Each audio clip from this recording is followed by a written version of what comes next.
Well, good evening. I'm just thinking, boy, this opening is a lot different than the Catholic Church. I can guarantee you that, just in case. But it's a pleasure to be here tonight. I was invited by Steve, my good friend from the Blue Springs AA group. I guess it's okay to say that, right? Okay. And so it's a pleasure to be here. It's always a pleasure to be where like-minded people are. And I always feel at home when I'm talking to alcoholics, addicts in recovery, or the ones that aren't, either way. So it's, this is an interesting life that we have chosen. And I was thinking, first of all, since this is a Methodist church, I can make this about Baptist. There's a story about this old Baptist preacher, and he got finished with his sermon, and he looked down in the front row, and all the parishioners were asleep. So he gives his deacon a little nudge, and he goes, "Deacon, go down and wake those people up." And the deacon looks at him and says, "You wake them up. You're the one that put them to sleep." So if I put you to sleep tonight, I hope I can be forgiven. I'm a recovering alcoholic, been sober since June 24th, 1981. Very active in Alcoholics Anonymous. I'm very active in the community. To give you a little background, my wife and I, Sherry, we've been married 39 years last April. We have 5 children between us. We have 12 grandkids, and I think either 1 or 2 more on the way. You know, you're talking about triplets. Twins run in my family like fleas on a dog, I guarantee you. I'm a twin. My twin brother has identical twin girls. My wife and I have 2 sets of grand twins, a boy and a girl, and a girl and a girl. My ex-wife's a twin. Her twin sister's married to a twin boy. I mean, it goes on. And I told my brother and I should have been neutered when we were about 18 years old. It's what it boils down to. But it's really a pleasure to be here tonight. I appreciate the invitation. We live here in the community. I've been a resident of Jackson County almost 78 years, next March, and very active in the community and different things that go on in the community and so on. You had mentioned my career in corrections and in the legal system and so on, and I started out my career as a corrections officer in the late 70s in the state of Missouri, and I'd already ordered my sergeant's badge before they fired me. And that's kind of I have a history of when I'm drinking, I lose jobs. I don't know if anybody else can experience that, but that's what my thing is. I remember one night, I arrested a guy for possession of narcotics. And in those days, in the 70s, you took him into custody and booked him into the old county jail, which was above the courthouse in downtown Kansas City. And that all sounds well and good. This was sometime in the afternoon. And by about 4 o'clock that next morning, I'm in the same holding cell with the guy that I arrested the night before. Now put that on a resume. Whoops, He looked at me and he said, "Well, if it isn't Sergeant Beaty." And I looked at it, both eyes swollen shut from a fight and so on, and I won't go into all the details, but that just kind of gives you an idea of what my drinking career, if you will, looks like. Born and raised, anybody from Northeast Kansas City in here? No? Yeah, okay. That's 2 of us, yeah. I was born and raised in Kansas City, Missouri, over Northeast, and there's 4 boys in my family. My oldest brother will be 90 next month, and my next oldest brother is 86, and my brother and I will be 78 in March. And having said that, I mentioned to somebody before I came in here, they saw a lapel pin, and I'm a Navy veteran, Vietnam, and my twin brother was in the Marine Corps. My oldest brother was in the Army in Korea, and the other was in the Air Force. And so we've served 24 years altogether. And I don't know, but I say that because service is kind of what we do in my family. My drinking started out when I was 14 years old, something like that. We got together with the guys. Somebody had some beer. We drank the beer. We came home, threw up, and went to bed. Saw the ceiling spin and all that kind of stuff. And that sounds kind of, well, guys do that, at least in the 60s when my brother and I graduated from high school in 1965. That's what you did. Your senior trip, for instance, wasn't to Cancun or someplace. It was to Vietnam. And that's the way it was. But I look back at my life as a practicing alcoholic, and I can assure you, my wife and I, for instance, before we got married, I was sober 4 years. And she asked me, said, Larry, what should I do if you start drinking again? I said, well, there's two things. I had the same sponsor. He died 5 years ago this December, but he sponsored me for over 40 years. His name is Jim Vaughn. I said, call Jim, first of all, and let him know what's going on. And then secondly, go ahead and call the police because they're going to be involved anyway. So you might as well get them here early, Don't put that off. Just call and do the deal. But I look at it, when I was drinking, I drank different than other boys my age. I always drank to get drunk. My twin brother was big and tough and strong, and I was a little skinny and weak, and he was tough, and I was not tough. But when I was drinking, I had that courage, that false courage, I suppose, that you can, I look back on it and I think, God, no wonder I've got so many stitches and broken bones and all kinds of other stuff.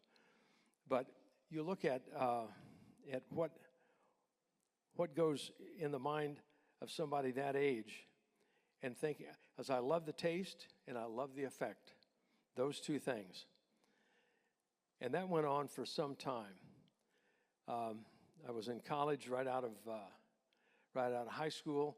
That lasted less than one semester, because you can't stay drunk over in Kansas City, Kansas, drinking 3.2 beer and go to college and get a grade. It just doesn't happen. So in those days, I was 1A, so I was ready to be drafted. So I joined the Navy and went overseas from 66 to 67 in the Gulf of Tonkin and some other places where the war was. And coming back home, I don't know if anybody has ever experienced anything like that, but coming back home in the 60s, you were looked upon as probably the lowest thing in the world. Baby killers and all this other stuff that goes with it.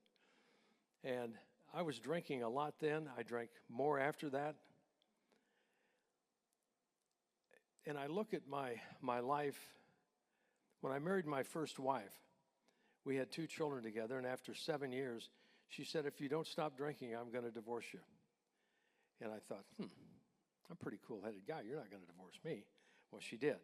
She did the right thing. I see it now in hindsight, but I sure didn't see it at the time,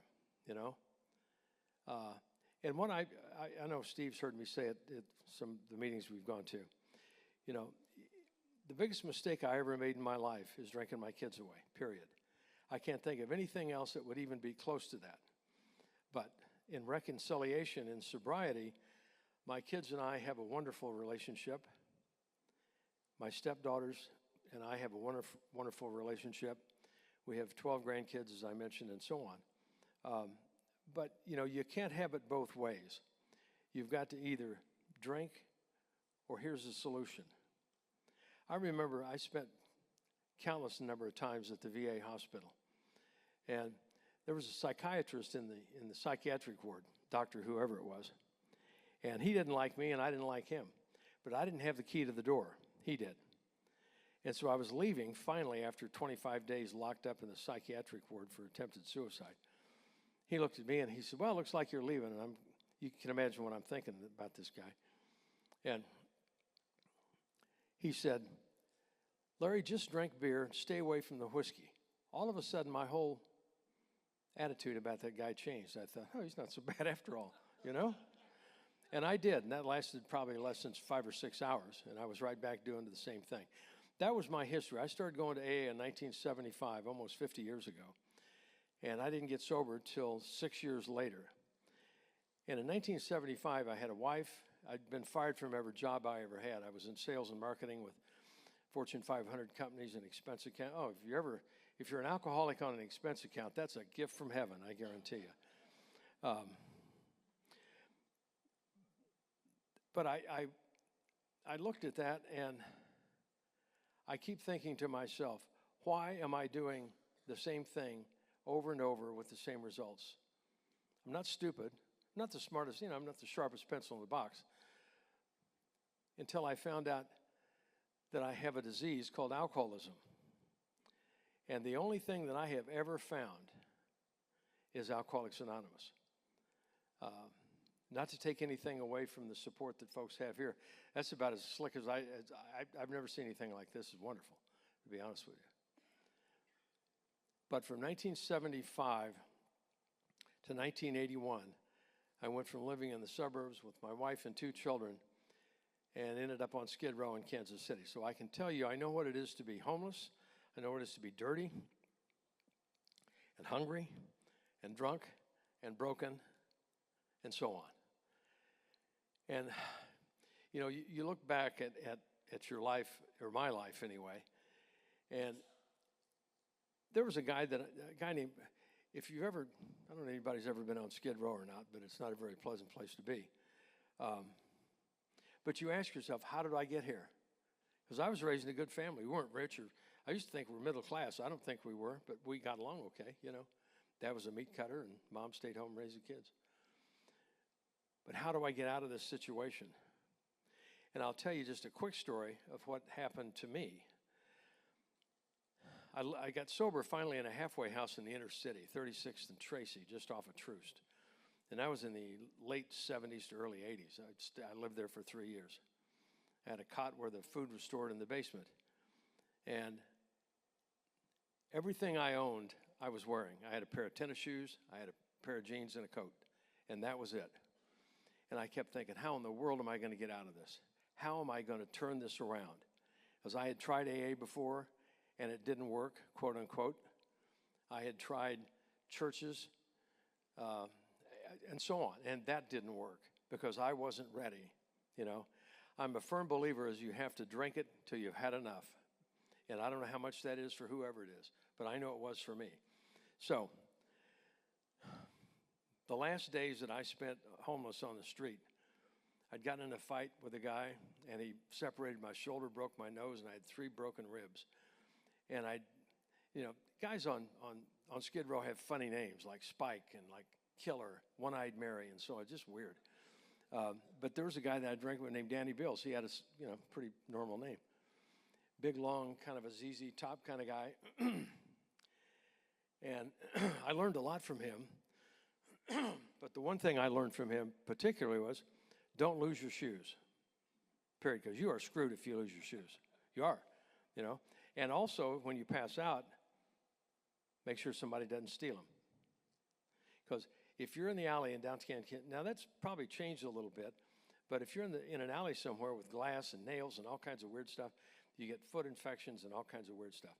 Anyway, I had just never hopped a freight before.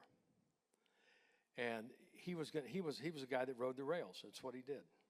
Big, long beard and old trench coat and dirty and so on. He had a dog named, it's a true story, had a dog named Jerk. Yeah. And Jerk was a little boneyard dog, skinny, you see his ribs, but he followed Danny wherever he went. And we didn't have a penny to our name.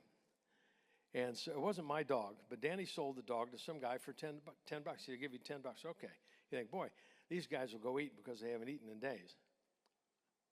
Not hardly. We bought 2 bottles of 10 High, $4.95 a quart. I drank one, passed out, and he had left, and I've never seen him since then. But in the house of God, like this, see, told you, you learn to respect what God can do for you.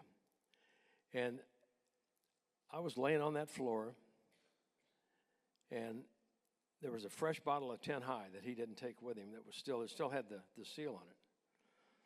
And I'm going into DTs. I'm in terrible pain with the stuff going on physically. And I laid on that dirt floor in that vacant building, and I won't use the language I use, of course, but I asked God to either take my life or not ever let me have another drink. And I haven't had a drink since then. And that sounds like the miracle of the whole deal, which probably a good piece of it. As I came to, I looked around on that dirt floor in that vacant building and found a dime. Now, you can call that whatever you want to. I know what I call it. You know, miracles, I think, are things that happen that are unexplainable in human terms. That was one of them. And I got to a payphone somewhere and called my sponsor. He came and got me and turned the thing around. You know, I don't like war stories particularly, but you know, those are just things that happened in my life. We've all got a book written somewhere of all the stuff we've done or participated in or whatever. And I look at my life today, and the one thing I asked myself then was, how am I going to get out of here? How am I going to turn this around? We had a contract with the halfway house with Department of Corrections and the federal parole people, and I'd had experience as a corrections officer.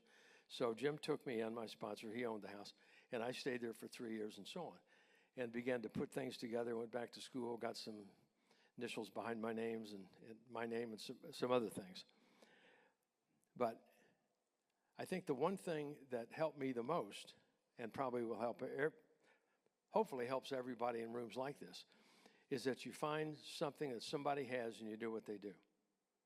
And that's what Jim did for me. Jim was a tough guy. He got sober in the federal penitentiary in Leavenworth, solitary confinement for 2 years, throwing a tennis ball against a wall. Try that one sometime. Yeah. And the cells are only, I don't know, what, 6 by 5 or something like that. Try that. I mean, don't try it, but that's the fortitude, I think, that he showed me. He said, here's what I did. And he owned a successful business. He went on to own construction companies and some other things and helped me put a business together. And I was in the field of corrections, working with state and federal inmates from state and federal prisons who were all convicted felons, every crime you can imagine. And they had alcohol, drug problems, personality problems, and so on. And I did that for over 40 years, 42, 3 years, something like that. Self-employed for 22 years in the field of addictions and criminal behavior and whatever. And I look at my life today and I think, how in the world did I crawl out of that situation? And I think the only answer that I have to that is that God is good and the devil is bad. It's as simple as that for me. And I know what a crappy life is. I know what it is to be down and out and poor and dumb. And it's the way people look at you, you know? It's the looks they give you like, oh my God, you know? And how do you go from here to here? Well, in the past 43 years that I've been sober, I've gotten remarried. I've started several successful businesses, and I'm retired from all that criminal stuff, thank the Lord. I'm surprised I'm not in prison. But one of the best things that's happened to me over the years, I got a call a few years ago about 8 years ago, from one of the county legislators. I'm also involved in politics and whatever, but I won't go into that. But she called me and said, would you be interested in being a commissioner on Jackson County Combat? And I said, a what? I don't know. I said, let me think about it. So they laid out what it was, and then I got a call from a judge who was a friend of mine. Anyway, but one of the most rewarding things that I do today as a sober member of society is not only be a good father, good citizen, good grandfather, I think a good member of AA. I don't know. I do the best I can. But one of the best things that's happened over the years is that we get to deal with people. Jackson County Combat, for instance, is a quarter of a penny sales tax. So if you live in Jackson County or you buy anything in Jackson County, we get a quarter of a penny. It doesn't sound like much until you add it up. It depends on whether the Chiefs win or lose. If they win, it's a field day, I can guarantee you. But we oversee about $30 to $35 million. And we deal with street narcotics through our drug task force and federal partners in that. And we do treatment and prevention and so on. And we really help a lot of people. And to me, that's one of the most rewarding things that I do as a sober member of society is, you know, it's kind of like that, the difference. I heard one time, maybe a priest told me this something, the difference between heaven and hell. You ever heard that? The difference, they've got all the food you can eat, buffets full of drinks and everything you want. And the people in hell were starving, and the people in heaven were doing fine. Because the people in hell, they all had long utensils strapped to their arms. So they could get the food, but they couldn't get it in their mouth. And in heaven, they had the same situation with the fruit and all the other stuff, but they fed each other. And that's what we do in recovery, if you think about it. I've had the opportunity, living where we live, to been asked a number of times to do a talk at the Veterans Recognition Dinner at Lakewood. And I think of that, the only reason I mention that is because as a veteran and a family of veterans, I look at the men and the women in those rooms. We're the survivors. You know, for instance, in Vietnam, we lost 58,470 men. And countless number of hundreds of thousands of people wounded and so on, missing in action and so on, plus 260 war dogs were killed too. But I'm sitting in that room, and we'll do that on the 11th of next month. And it's an honor for me to be there because these are survivors. And the reason I mention that is because I think in rooms like this, perhaps, and rooms like AA or NA or whatever your A is, we're the survivors. Because I know Steve has been around for a long time, and if you stay around long enough, you'll see people die from this disease. And my wife and I also are honored to do we do a family group support for Midwest recovery. And these are broken families with drug addicts, alcoholics, and boy, if you've got any kids who are young enough, teach them about fentanyl. I can guarantee you, that one particular drug. And our narcotics guys, I had a meeting the other day with street narcotics and the FBI guys and all. They have confiscated enough fentanyl to kill everybody in the United States probably 5 times over. But we still lose over 100,000 people a year from that one particular drug. It's the worst I've ever seen. And I've been in the field of addictions and so on for a long, long time. But that's the worst drug I've ever seen. They disguise it in pills that I guarantee you, even our narcotics guys have to run it through labs and so on to see what it is because it's so identical to what the real stuff is. It comes from China through the open border, I won't go into that, into the United States and kills whoever takes it.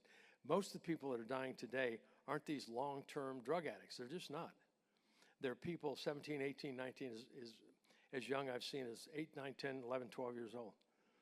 They get to say, hey, you want to try this? I would. Hey, take this. Okay. I never looked to see what was in it, So if you look at what we do in rooms like this and places like this with folks like this, we do a lot of good for people a lot of times who don't want us to do so good, I think you mentioned earlier, want to go to AA? No. Got a problem? No. And the list goes on and on and on until we reach that point, like it says in the book, of pitiful and incomprehensible demoralization. And I think most of us, how many people, if you don't mind, how many people in this room are in recovery? God, what a bunch of losers. Yeah. What was that I heard the other day, Steve? Bunch of quitters. Yeah, you got that right. Yeah. But I've been sober a long time, but I try never, ever to lose sight of the fact I'm a drink away from being dead. That's the truth. I had a lady one time who says, you don't drink at all? I go, no. She said, oh, I feel so sorry for her. I said, don't feel sorry for me. I've drank enough whiskey to float your house in. I said, so just, put that on the shelf somewhere, right? But I think together we live and separately we die. And we don't shoot our wounded. Thank the Lord for that. People that go in and out, because I was one of those guys for years, 6 years, that was in and out and in and out and in and out for a long period of time. So I just thank God I'm not that guy anymore. It's certainly been a pleasure for me to be invited here to speak, and I thank my friend Steve and Adam. Boy, that band, wow. Come out to St. Robert's some night and put on a little show for us. I guarantee you. But, places like this with folks like this, it's been my pleasure to be here. And I always close with the saying that I heard from a fella at the Northeast AA group where I sobered up at in Northeast Kansas City. This guy named Hugh Wilson. And Hugh was a street bum, Skid Row guy. And he had 12 one-year anniversaries in a row. I'll never forget this guy. Gruff, didn't smell too good either, but he had 12 one-year anniversaries in a row. He'd get a coin, go out and come out. He did that for 12 years. We finally buried him. He had over 18 years of sobriety. Yeah. Oh, Hugh. But the reason I mentioned that, he would close his talk every year, getting his coin, with a little saying, and I'll never forget it. He said, "I'm not the man I could be. I'm not the man I want to be." Here we go. But I thank God I'm not the man I used to be. Thank you so much. I appreciate it.